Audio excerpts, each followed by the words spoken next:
Where are the Israelis? What is this originally? production value? Check this out. Originally. I was born in Tunisia. Haha, funny video. My turn. When and how the Arabs and Muslims immigrated to the land of Israel from the Arab conquest to World War I. Here is some family names of Palestinians. All right, Nick. All right. So you came with a book that's written by a Zionist that has no idea what the difference between an Arab conquest and an Islamic conquest. She started the Arab and Islamic history from like the 6th century. Her name is Rivka Shpak Lazak, a Zionist, and you just disregarded actual history. Are you serious, dude? Not a good look. Not a good look, Nick. Check this out. So we agreed that book for Rivka Lazak is not a good book, okay? So let's move to actual history. Did you hear of the Nabataeans? The Nabataeans Empire that was way before the 6th century? Yeah, they do originate from the Arab Peninsula and southern Levant. Don't forget, Nick, that this is the Middle East. They're all Arabs and Arabized people. Weird, I know. Yeah. So let's move on. So now we know that the Nabataeans were there before the 6th century, before the Islamic conquest. Okay? So that's number one. Well, we're not going to go deep into history. You know, you can always go to ancienthistory.org encyclopedia. But I can tell you this much. The Nabataeans are related to the Canaanites. The Nabataeans were there before the Jewish people were there. I can tell you that much. And guess what? The Jewish people lived under the Nabataean Empire.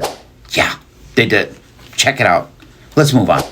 In fact, especially in Europe today, there are a lot of Arab refugees, Muslim refugees that are in those countries.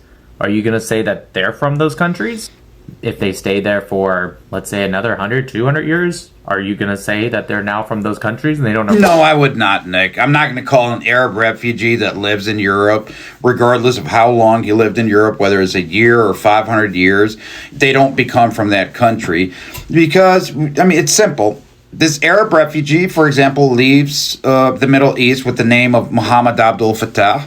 He lives in Europe for like 500 years as Muhammad Abdul Fattah, and he comes back to the Middle East with the same name, Muhammad Abdul Fattah. But since you were talking about names and, you know, with that book, oh my God, don't use that book again, Nick. Since you were talking about books and names, you know, what about a name with Grun living in Europe? Happened to migrate to the Middle East, and not only migrate, but colonize Palestine, and all of a sudden, he became Hebrew. Ben-Gurion, the name, Hebrew. Did he change his name just to blend in the region and say, I'm from Judea? Let's not go far. Milokalski from Eastern Europe changed his name to Benjamin Netanyahu, all of a sudden is from the region to blend in.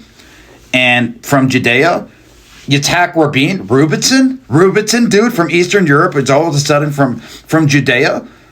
Or Golden Meir, I think her name is Daddy Ditchy or something. Or Yehud Barak, his name is Brug or Brock, B-R-O-G. And you're talking about names that are actually from the region where you can find the same names, whether you go to the Arab Peninsula, Yemen, or Syria, or anywhere. You're comparing names from the region of the Middle East to Eastern European names that had to change their names to the region to blend in to Hebrew names? Seriously, Nick? Are you that weak, bro? Stick to propaganda and not debates, please.